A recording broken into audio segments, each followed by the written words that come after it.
नमस्कार, मैं हूं आफताब और आप देख रहे हैं आफताब रियल न्यूज। आज हम किसी पार्टी का एजेंडा नहीं बल्कि आपके हक की बात करेंगे। जब चुनाव आता है तो नेता आपके चरणों में झुक जाते हैं, आपको माई बाप बताते हैं, लेकिन जैसे ही वे करोड़ों की गाड़ियों में बैठकर सत्ता के गलियारों में पहुंचते हैं, वही जनता उनके लिए सिर्फ एक वोट बनकर रह जाती है। आज हम हिसाब मांगेंगे उन राज्यों का जहां जीत के दावे तो बड़े थे, लेकिन क्या वहां विकास पहुंचा? क्या वहां युवाओं को नौकरी मिली? या फिर जनता सिर्फ झूठ के जाल में फंसकर रह गई? सरकारें दावा करती हैं कि जहां जहां उनकी जीत हुई वहां स्वर्ग बन गया, लेकिन हकीकत क्या है? बेरोजगारी का मुद्दा। चुनाव के समय वादा होता है लाखों नौकरियों का, लेकिन सत्ता मिलते ही भर्तियां कोर्ट में लटक जाती है या पेपर लीक हो जाते हैं। आम आदमी का बच्चा डिग्री लेकर सड़कों पर धक्के खाता है और नेता अपने महलों में विकास का जश्न मनाते हैं। झूठे वादे और आम नागरिक। एक आम नागरिक अपनी बुनियादी जरूरतों, रोटी, कपड़ा और मकान के लिए वोट देता है, तब मिलता क्या है? चुप हो सिर्फ जुमले। क्यों? आम नागरिक हमेशा राजनीति की इस चक्की में पिसता है। अब बात करते हैं प्राथमिकताओं की।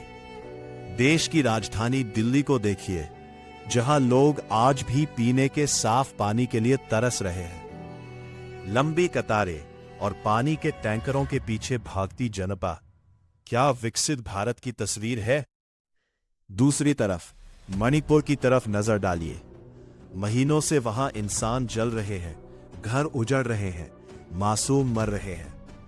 लेकिन सत्ता की प्राथमिकता देखिए, जहां जरूरत है वहां शांति बहाली के लिए पूरी ताकत नहीं झोंकी जाती, बल्कि राजनीति की बिसात बिछाने के लिए लोग हैं पूरा सरकारी मामला और ताकत दूसरे राज्यों के अगर किसी ने बदमाशी करी तो उनका कायदे से इलाज किया जाएगा। चुनावों को अगर कहीं से खबर आ गई आरोप है कि किसी ने कोई खुराफात करने की, किसी को परेशान करने की कोशिश की है, तो फिर उसकी खबर भी अच्छे से लेंगे हम। ये जहांगीर के घर वाले भी खड़े हैं, उसको बता देना कायदे से। ये बार बार जो खबरें आ रही है कि उसके लोग धमका रहे हैं, तो फिर अच्छे से खबर लेंगे, फिर बाद में रोना पछताना मत। पर मैं साफ भाषा में अजय पाल शर्मा जी को एक चीज बताना चाहता हूं। आपके ऊपर हमारी नजर है। 4 तारीख रिजल्ट निकलने के बाद आप जहां भी भाग जाएं, आप छुप नहीं पाएंगे। कोई राज्य, कोई बीजेपी का मालिक आपको बचा नहीं पाएगा। पूरा ध्यान सिर्फ एक राज्य को जीतने में लगा दिया गया है। क्या एक राज्य की सत्ता मणिपुर की शांति से ज्यादा कीमती है? क्या बंगाल की गद्दी दिल्ली की पानी की समस्या से बड़ी है? यह साफ दिखाता है कि आज की राजनीति में लोकतंत्र से ज्यादा सत्ता तंत्र हावी है।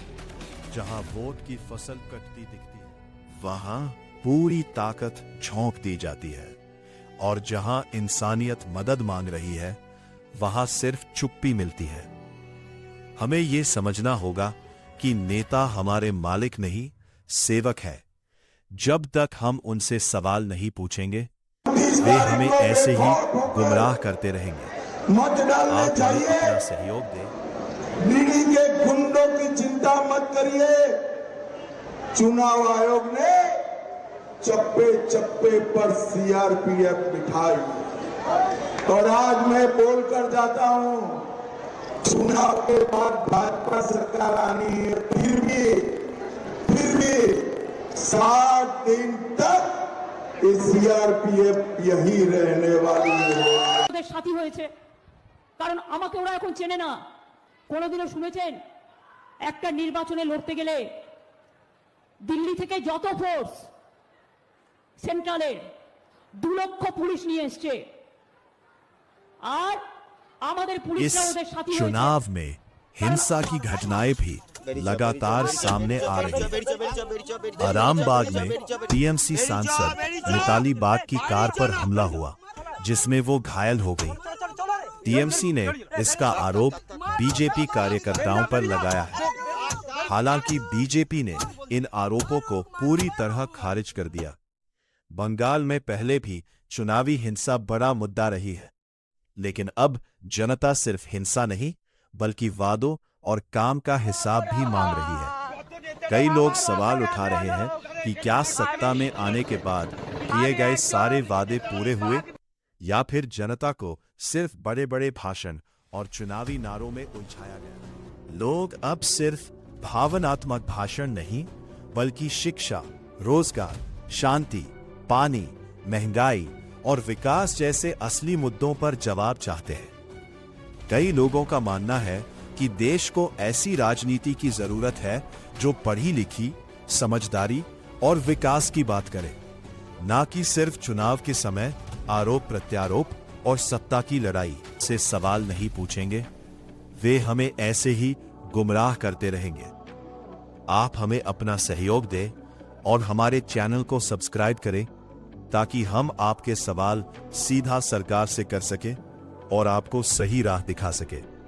ये लड़ाई मेरी अकेले की नहीं है, ये आपकी और हमारी साझा लड़ाई है। आखिर में सवाल यही बचता है, क्या हम सिर्फ चुनाव के समय इस्तेमाल होने वाला खिलौना है? क्या हमारी समस्याओं का समाधान कभी प्राथमिकता बनेगा? आप अपनी राय कमेंट में जरूर लिखें। क्या आपको लगता है कि सरकारें विकास से ज्यादा सत्ता के मोह में फंसी हैं? इस वीडियो को इतना शेयर करें कि दिल्ली के गलियारों तक आपकी गूंज पहुंचे। वीडियो पसंद आए तो लाइक, शेयर और सब्सक्राइब करना न भूलें। मैं हूं आफ्ताब और आप देख रहे थे आफ्ताब रियल न्यूज। नेताओं के वादों और नारों पर नहीं बल्कि उनके काम और नतीजों पर भरोसा करें। देखिए कि किसी सरकार ने जमीन पर क्या बदलाव किया है, रोजगार, विकास, शिक्षा और सुरक्षा के मामले में।